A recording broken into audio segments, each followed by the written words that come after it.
오늘 우리는 이 세상에서 가장 난해하고 역사상 가장 위험한 책들 가운데 하나인 요한계시록의 말씀을 들었습니다. 이 책이 난해한 이유, 이른바 묵시록이기 때문입니다.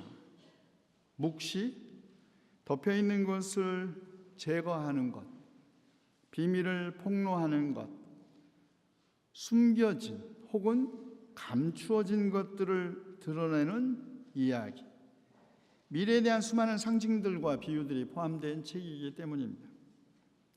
그러나 그 우의적 아름다움과 환상의 힘 때문에 묵시록은 윌리엄 블레이크나 빅토르 위고와 같은 많은 시인들의 상상력 더욱 풍요롭게 했습니다. 영화로도 만들어졌죠. 프란시스 코폴라 감독이 베트남 전쟁과 캄보디아 전쟁을 배경으로 만든 전쟁 영화의 제목은 심지어 지옥의 묵시록이었습니다. 얼마 전 세상을 떠난 최고의 기호학자 움베르토 에코, 그의 명성을 세계적으로 알린 그의 첫 번째 소설집 장미의 이름도 요한계시록의 7 봉인의 예언에 따른 살인사건을 상상으로 한 것입니다. 요한계시록은 이 세계에서 그리고 역사상 가장 위험한 책입니다. 기득권을 누리는 제도적 기독교의 체제와 현상 유지를 혁명적으로 전복시키고 심판하려고 했던 수많은 소종파들의 이데올로기 혹은 유사 사이비 종말론자들의 이념으로 기능했기 때문입니다. 태양성전, 휴거파 종말론자들, 가까이 온 지구의 종말을 사적 이익을 챙기거나 교세를 늘리기 위한 수단으로 활용했던 책이었기 때문에 위험한 책입니다. 그러나 요한계시록은 또 다른 측면에서도 위험한 책입니다.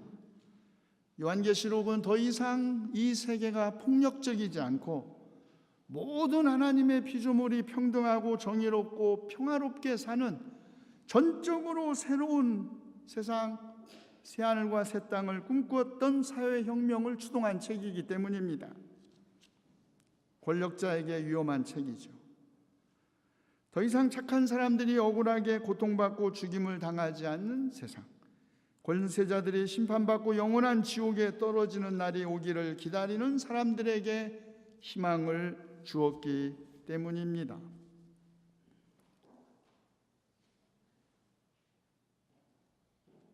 계시록 혹은 묵시록으로 분류되는 이런 문학운동은 사실은 구약에서 신약시대로 넘어가는 과도기에 형성된 문학운동이었습니다. 우리는 구약의 다니엘서와 신약의 요한계시록만 가지고 있지만 당대 우리가 정경에 포함시키지 않은 수많은 묵시문학들이 있었습니다. 12족장의 유언, 추수절의 묵시록을 비롯하여 아브라함의 묵시록, 에스드라의 묵시록, 모세의 묵시록, 베드로의 묵시록, 심지어는 도마의 묵시록까지 이 수많은 묵시문학이 번성했던 이유, 그것은 당대가 정치적 포갑은 물론 빈부의 격차가 심각한 경제 양극화에 수많은 사람들이 슬퍼하고 고통받고 괴로워했기 때문입니다. 그런데 하나님은 고통받는 사람들의 슬픔을 위로하기는커녕 그분은 마치 살아계시지 않은 것처럼 권세를 가지고 뻔뻔하고 오만한 자들이 더 잘나가는 세상 속에서 도대체 언제 그리고 어떻게 하나님은 우리를 심판하시고 우리에게 새로운 새 땅, 새로운 하늘을 우리에게 주신단 말인가? 절규하고 신음했던 하나님의 백성을 위하여 주후 95년에서 100년 소아시아 지역에 흩어져 있었던 그들을 위로하고 희망을 주기 위하여 기록된 책입니다. 도미티안 황제의 신격화와 황제 숭배 강요, 그리고 이를 거부한 그리스도인에 대한 폭력의 위협, 빈부의 양극화, 모든 것이 시장으로 통하는 세상, 그리고 물질적 풍요에서 오는 안락함의 위험이 바로 이 요한계시록의 저자가 직면한 현실이었습니다.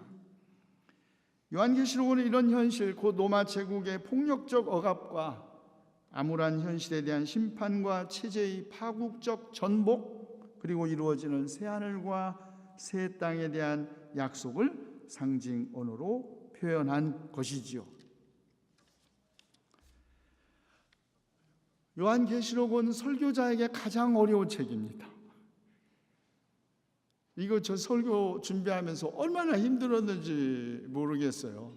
수많은 질문들에 제가 답하기가 어려웠기 때문입니다. 심판이 있습니까? 유황불과 지옥불이 있습니까? 누가 그런 지옥에 가고 누구는 안 가나요? 지옥은 리모델링 중이라고 합니다. 다 아시죠? 한국 사람들 때문에. 찜질방에서 원체 단련이 돼가지고 웬만큼 지옥불, 유황불을 뜨겁게 해도 시원하다 하는 이 한국인들 때문에 지옥은 리모델링 중이라고 합니다.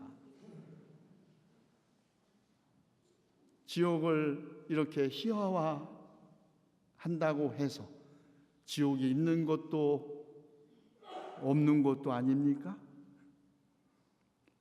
심판은 있습니까? 하나님의 심판은 우리가 죽은 다음에 우리를 천국과 지옥으로 분류하는 수문장 베드로가 하는 것입니까? 그러면 하늘에는 문이 하나밖에 없나요? 그런데 왜 예수님은 내 집에는 거할 곳이 많고 방도 많고 문도 많다고, 요한계시록 21장은 새하늘 새 땅 새 예루살렘 거룩한 도성에는 12개의 문이 항상 열려 있고 모두에게 개방되어 있다고 말하는 것일까요? 하나님이 살아계시다면 정말 저 사람은 좀 그냥 심판을 좀 하셨으면 좋겠는데 왜 저런 사람들은 심판 안 받고 법 없이고 살 수 있는 착하고 선한 사람들이 왜 더 큰 고통을 당한다는 말일까요? 만약에 하나님의 심판이 우리 죽음 이후로만 유예된다면 살아있는 동안, 우리가 육신을 가지고 있는 이 기간 동안 도대체 우리는 어디서 어떤 위로를 받아야 한다는 말인가요? 하는 이 질문에 끝도 없이 쏟아지는 이 질문을 도대체 어떻게 해야 할까? 그런 의미에서 요한계시록은 설교자에게도 참으로 어려운 말씀입니다. 그런데 말이죠, 우리는 요한계시록과 같은 종교적이고 묵시문학적인 미래 전망서만 가지고 있는 것은 아닙니다. 도대체 인류의 미래를 전망하는 수많은 셀 수 없는 예언서들이 쏟아져 나오고 있지 않습니까? 이른바 21세기의 묵시문학, 그 저자들은 그러나 종교적 환상을 가진 이들이 아니라 자연과학자, 경제학자, 그리고 역사학자들이라는 점에서 구별됩니다. 그리고 이들의 언어도 더 이상 그렇게 상징적인 언어가 아닙니다. 1962년 레이첼 카슨이 쓴 침묵의 봄에서부터 시작하여 그 후에 쌓인 그 수많은 미래 전망서들이 보여주는 세계의 미래, 유감스럽게도 암울하기만 합니다. 물론 순진한 낙관으로 끝나는 예언서들도 있습니다. 소방대원들이 불을 질렀다고 소방서가 출동하지 않는 것 아니지 않습니까? 오늘의 인류가 당면한 이런 환경 재난과 이 수많은 파국적 위기, 결국 인간이 만들어내고 인간의 진보와 발전의 귀결이라고 해서 기술과학적 발전을 통하여 이 위기가 극복되지 말라는 법이 있습니까? 그러나 대부분의 결론은 유감스럽게도 암울한 세계 종말의 예언, 그리고 구조적이고도 지구적인 체계적 대안과 함께 인간이 스스로 거듭나지 않으면, 인간이 전적으로 자신의 삶의 태도를 바꾸지 않으면 이 지구가 곧 멸망할 것이라는 전망입니다. 공통점이 있다면 그것은, 확실한 것은 아무것도 없다는 것 외에는 확실한 것이 없다는, 이른바 불확실성의 시대, 위기 시대 우리가 살고 있다는 것이죠. 그리고 종말은 현실이 되고 있습니다. 1984년 인도 보팔시 유독가스 사고부터 얼마 전에 일어난 일본의 대지진에 이르기까지 다 사건을 나열하기도 어려울 만큼 그 수많은 사건들은 지구의 종말이 가까이 오고 있다는 것을 예견해 주고 있습니다. 지난 4월 22일 금요일은 지구의 날이었습니다. 보도에 의하면 우리가 살고 있는 이 지구라는 행성의 나이 45억 6,700만 년. 지금까지 지구는 5번에 걸친 대멸종 사건을 겪었습니다. 그런데 마지막 5번째 멸종, 그것은 지금부터 7천만 년 전 이른바 백악기 말 유카탄 반도의 소행성이 충돌함으로써 육지 생물의 75%와 공룡이 멸종했다고 합니다. 이제 6번째 멸종이 다가오고 있습니다. 과학자들은 명백하게 기후변화, 이산화탄소의 증가에 따른 기후변화가 그 유력한 주범이 된다라고 전망하고 있습니다. 지구의 날을 기해서 지난 4월 17일 미국의 하와이의 마우나 로아 화산 중턱에 설치된 이산화탄소 측정기, 거기에 나타난 숫자 407.82. 그런데 과학자들은 이 407.8이 이산화탄소 농도로도 지구 곳곳에서 폭설과 혹한 홍수와 가뭄 등 과거보다도 훨씬 잦고 강한 이상 기상 현상을 일으키고 있는데, 문제는 이산화탄소 증가 속도가 더욱 갈수록 빨라지고 있다는 것입니다. 유엔 정부 간 기후변화 협의체가 세계 각국의 온실가스를 현재 추세대로 배출할 때 대기 중 이산화탄소 농도는 곧 수십 년 안에 450 ppm을 돌파한 후 이번 세기 말에는 최대 940 ppm까지 뛸 것으로 전망했습니다. 정부 간 기후변화 협의체가 제시한 마지노선은 450 ppm인데 만일 이 최후의 저지선이 뚫린다면 인간을 비롯한 지구 생명체는 사실상 파국의 길로 들어설 수 있다고 합니다. 제가 이 수많은 미래 전망서들이나 정부 간 기후변화협의체의 보고, 소위 일본 사람이 쓴 미래 충격 보고서 같은 이런 것들을 굳이 거들먹거리지 않아도 우리는 다 이미 압니다. 우리 모르는 사람 있나요? 이대로 가다가는 우리 후손들에게 더 이상 푸르고 아름다운 행성을 물려줄 수 없다는 것을 다 압니다. 오늘 왜 황사 미세먼지가 어제부터 한국을 덮고 있는지, 한국이 언제부터 물 부족 국가가 되었는지 다 압니다. 그런데 말이죠, 우리가 다 안다고 해서 우리 자신이 변하나요? 우리가 다 안다고 해서 세상을 바꿀 수 있나요? 체르노빌 사건이 터졌을 때 독일에 있었습니다. 그때 온 독일이 모래 백사장 어린이 놀이터를 다 갈아엎고 젖소의 우유를 다 폐기 처분하고 온갖 야채를 다 뒤집어 엎었습니다. 평생을 녹색운동과 평화운동을 했던 동료가 저에게 말했습니다. 내가 평생 의식화교육 한답시고 돌아다니는 것보다 체르노빌이 더 큰 깨달음과 변화를 준 걸 보니 차라리 매년 하나씩 터졌으면 좋겠다. 그래서 바뀌나요? 터지면? 그때 그린피스도 말했죠. 사람이 돈을 먹고 살 수 없다는 것을 깨닫는 것을 기대하는 것은 모든 사람이 부처님이 되기를 기대하는 것보다 어렵다고. 안다고 변합니까? 우리가 예수님을 안다고 해서 예수님처럼 되는 것은 아닌 것처럼 위기를 안다고 해서 모든 사람이 위기 극복에 나서는 것도, 내일 바로 지구의 파멸이 가까이 오고 있다는 것을 안다고 해서 그런 세상 바꾸겠다고 꼭 나서는 것 아닙니다. 원판 불변의 법칙이라는 것이 있지요. 생물학자들은 유전자 결정론이라고 말합니다. 그걸 저는 약간 희화화해서 유전자 결정론보다 나는 그냥 원판 불변론 이렇게 말합니다. 사람이 그렇게 쉽게 변하는 게 아니거든요. 요한계시록의 저자는 사람들이 회개하지 않으면 사람이 변하지 않는다는 것을 증언합니다.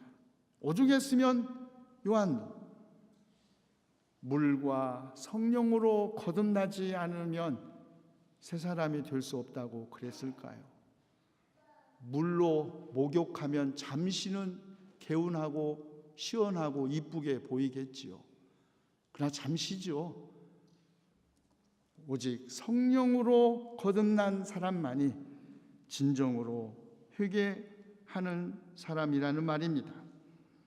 요한계시록의 저자는 이 세상이 멸망하는 것은 도시와 더불어 음행을 하고 방탕한 생활을 한 세상의 왕들, 계시록 18장 19절과 사람과 몸과 영혼을 사고 파는 상품으로 전락시킨 세상의 상인들, 계시록 18장 13절 때문이라고 합니다.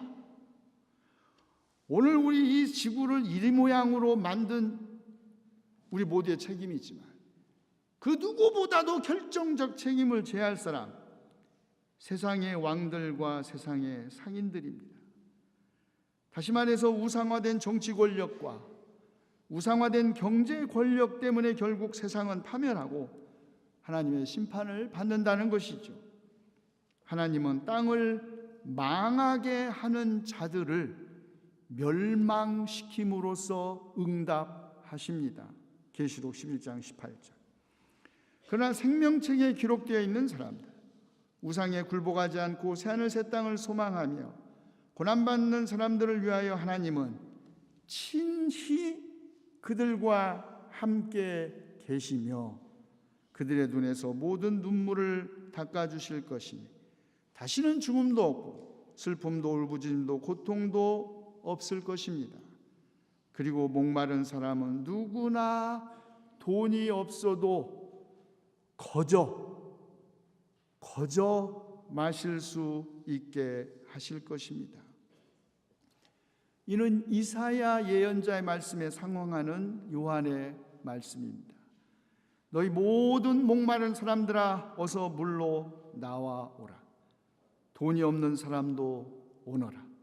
너희는 와서 사서 먹되 돈도 내지 말고 값도 지불하지 말고 포도주와 젖을 사거라. 모든 것이 상품이 된 세상, 돈이 없으면 아무것도 할 수 없는 세상 대신에 돈 없어도 사 먹을 수 있는 세상, 이런 세상이 이사야와 요한이 꿈꾸었던 세상입니다. 구원은 돈으로 살 수 있는 것이 아닙니다.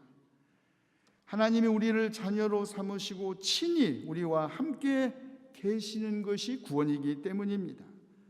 구원은 심판과 마찬가지로 한 개인의 죽음 이후로만 유예되는 것이 아닙니다. 구원은 미래적이면서 동시에 현재적입니다.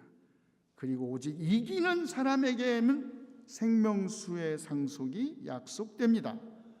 그러나 비겁한 자들, 신실하지 못한 자들, 가증한 자들, 살인하는 자들과 음행하는 자들과 마술쟁이들과 우상숭배자들과 모든 거짓말쟁이들이 차지할 목, 불과 유황이 타오르는 바다입니다.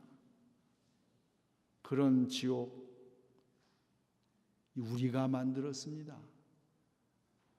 불과 유황의 바다, 하나님이 예배한 것이 아니고 우리가 받을 목, 우리 스스로 만든 것입니다.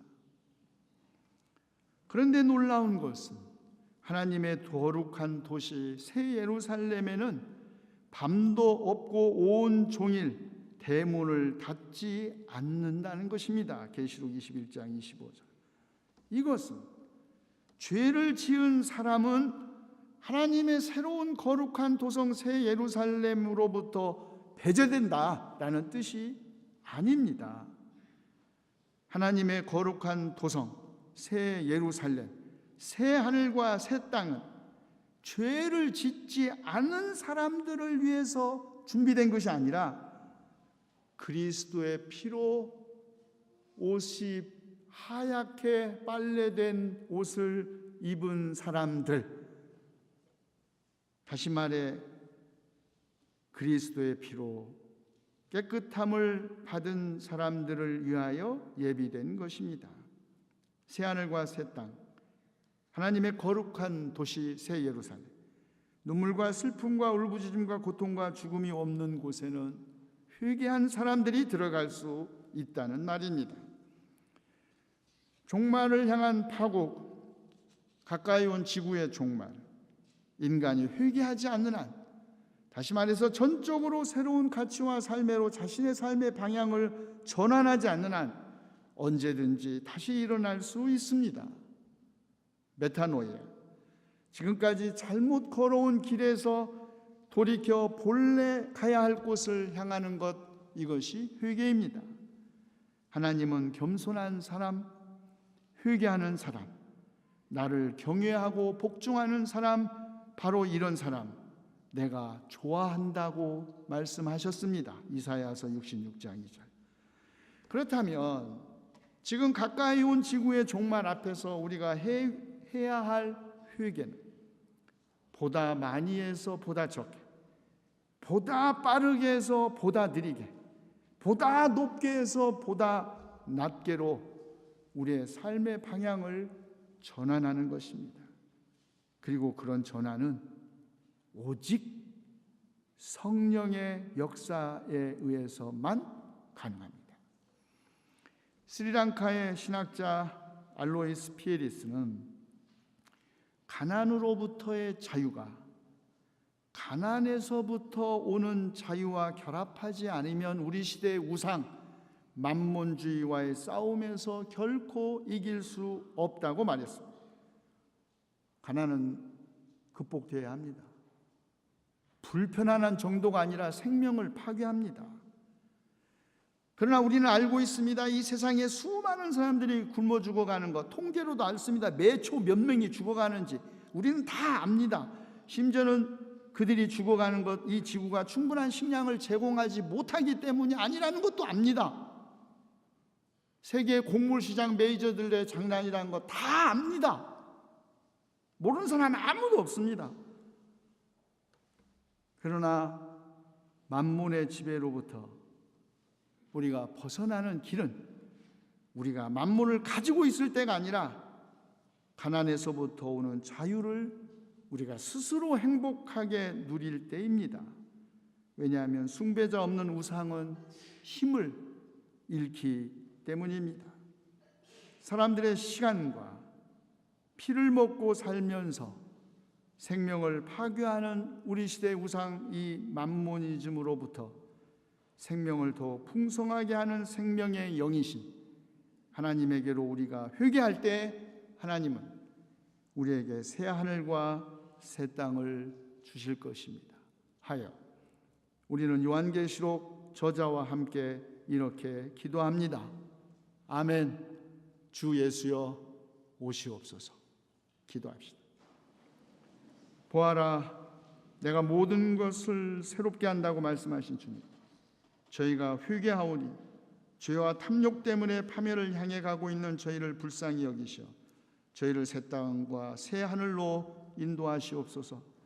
주님께서 창조하시고 보기에 좋다고 기뻐하셨던 이 지구를 더 아름답고 푸른 행성으로 보존하여 우리 후손들에게 전할 수 있도록 저에게 자비를 베풀어 주시옵소서. 믿음을 지키기 위해 고통받는 주님의 자녀들을 불쌍히 여기시어 그들의 눈에서 모든 눈물을 닦아주시고 다시는 죽음도 슬픔도 울부짖음도 고통도 없는 하나님의 거룩한 도시 새 예루살렘에 들어가게 하시옵소서. 우리를 구원하시기 위해 세상 죄를 지고 가신 하나님의 어린 양 우리 주 예수 그리스도의 이름으로 기도하옵나이다.